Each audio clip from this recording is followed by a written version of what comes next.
if we go back, way, way back, I mean, like I said, my dad and my mom and the whole family, they're really into music. No one's really a musician. My sister sings. There's people that play a bit of music in the family just for fun, at parties and stuff. But there's no one in the family that's actually necessarily a professional musician. So that doesn't like my parents didn't make me play music. What happened is that I was just kind of soaked into the classic rock in my dad's garage, messing around with tools, right, while he was working on motorcycles, or at parties with my mom's family and stuff, where they'd play the outlaw country stuff, and eventually kind of sunk into me. And one day I was playing. I used to play sports, and one time there was this guy, Denis Croteau. I'll always remember. He was a good friend with my dad, and his son was a good friend of mine, and we played baseball together. And he came over one evening and brought his guitar and played for my parents while other kids were in the backyard, and I was just kind of like hypnotized by the guitar and him singing. So I sat beside him like this, like in my memory, anyways. I was like maybe 2 or 3 feet away the whole evening, and I got so into it. And I was like, wow, he played like tragically hip stuff. And anyways, we one thing led to the next. The next morning, people were laughing and saying, "Well, you were just there, like hanging out while your friends were all running around. You really?" I said, "Yeah, I really like to learn to play the guitar," and it came out of the blue. So my parents and everybody was kind of like laughing, and then said, "Well, if you're serious about it, we'll put you into some guitar lessons and see how that goes." So my dad knew somebody who had a guitar lying around, a really weird guitar, like a tiger stripe guitar. So that he somehow got that guitar to my hands. I had no idea what to do with it, so I just kind of strummed the strings. And we went to another party a couple of weeks later, and Denis' band was also playing. And the funny part, this is a parallel here. His band was called the Backyard Dogs. Oh, wow. So dog band number one. There's now I've now been in three different dog bands. Anyways, I'll tell you that later. But so I just stood there with the guitar and just strummed the guitar. I broke every single string on the guitar. So that's how it started. And then I got into guitar lessons in like the beginning of September. And by the time December came around, I did my first concert. I can't remember what I played, but it was something like a beginner would play, like Green Sleeves or something. And my guitar teacher was like telling my parents how much he thought I had something going on, because I was very, very, very passionate about it. And he would like, I'd come up to him and say, I want to learn, like, I'll always remember the first one I wanted to learn was, I think was Wanted Dead or Alive from Bon Jovi.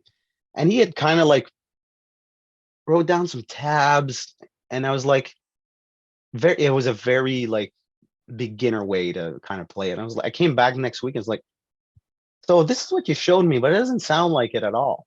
And then he looked at me and said, "Oh no, okay, well, obviously I didn't have the skill set to truly play it." But that's when he understood that I kind of knew what I was going for, which was more than he was seeing from other students.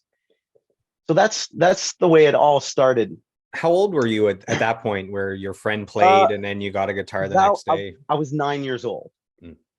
9 years old, and then I kept playing. And then my dad promised me that if I was like really into it, because I wanted to play electric guitar. So he promised me that if I kept going at it, he'd get me an electric guitar. So I got an electric guitar for Christmas, and then I kept playing and playing and playing. And then I got into gear really earlier on. So for some reason, I really like pedals and amps and stuff. So we hung around the music store and met some different musicians that were my age, other kids.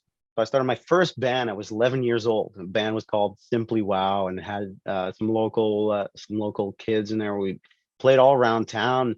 They had Anthony DeMillo on drums and Alyssa Mahoney on vocals. I wasn't singing back then, and Lou DeMillo was playing bass, which was the Anthony's father. We had this band, and he got us up to play between sets at his gigs. So we were playing the Ottawa scene quite a bit. And then he was good friends with Les Emerson, who passed away recently.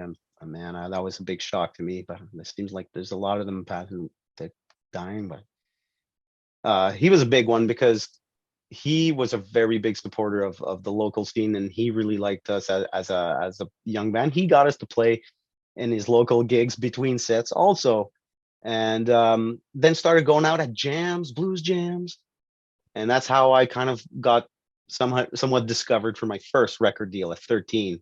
I was playing with Paul Delorier at the Rainbow Bistro in Ottawa, and In the his bass market. on the market, yes. The Sunday blues jams were something that my dad used to take me to and quite a bit, and I was going up and just played some Stevie Ray and played some stuff, and it was great. This one time, Paul Delorier invited me up to play with him, and his bass player at the time couldn't make it. I can't remember who was playing bass with him at that time, but at that specific gig, he had another guy called Dominic Romanelli, and he had a label, Preservation Music, from Montreal, and they had different jazz and blues artists. If anyone's familiar with like Don Tyler Watson and Angel Forrest and Jonas Tomilty from Jonas and the Massive Attraction.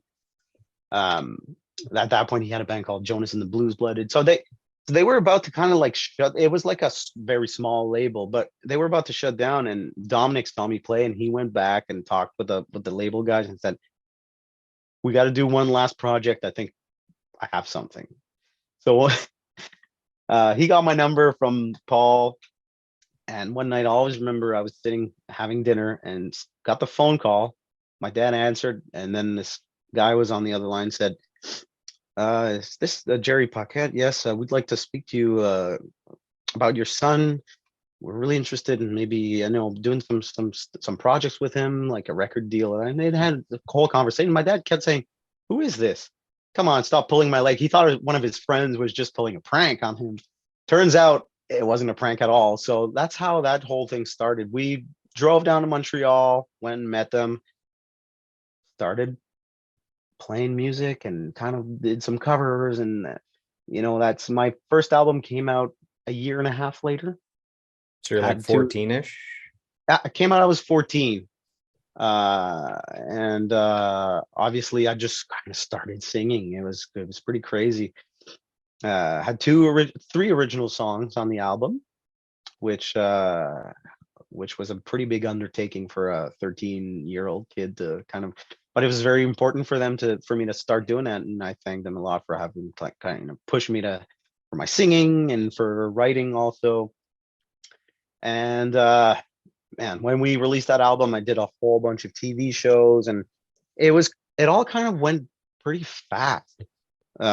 We did like a ton of shows all around the province, and did like the Mont Tremblant Blues Fest and the Jazz Festival in Montreal, and all those things kind of led to me being on TV shows and just playing guitar and having a great time. Again, not really thinking about it. I was just enjoying it. I was like, man, I love this. I love playing guitar, but it was never like I love this being on the screen or I love this being on a stage. Here was this 13-year-old, 14-year-old kid just really passionate about guitar and music. And that kind of led me to, doing a couple like really interesting opening acts for like CCR and Frank Marino and Mahogany Rush in Omaha, Nebraska. I always remember that. I was 16 and I got my first pair of snakeskin boots for that specific show, and a whole bunch of other things. And did a live album at the Montreal Jazz Fest, and that was kind of like a tipping point. We did that, then we kept playing, but I was kind of like felt a little stuck at that point. I started thinking, so I was like, I've been doing this thing for a very long time, and I feel like, yeah, I love the blues.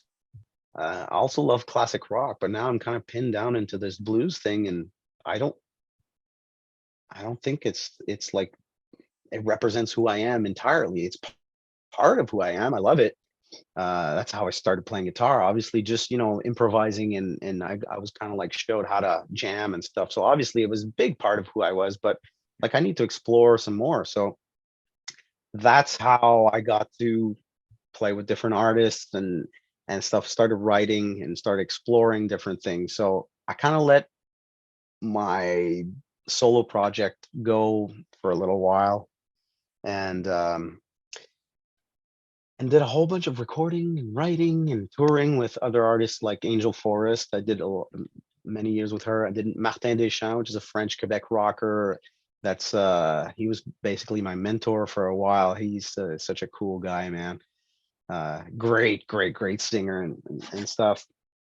So I mean, I don't know. It's a pretty long story. I mean, it's kind of strange. I'm talking about it right now, and all these memories are flooding back into my head, and it's come to mind. I was like, I've been doing this for more than 20 years, which is crazy because I don't. When you're Oh not man, that old to start with, I'm thinking being a about it now, 20-year and veteran is it's crazy. it's like it's pretty crazy. It's like I don't, like I said, I don't like to think about those things too much. I like to move forward and always keep learning and always kind of move forward. So it's like you're making me go down memory lane quite a Trip bit down here. memory lane. Yes, yes.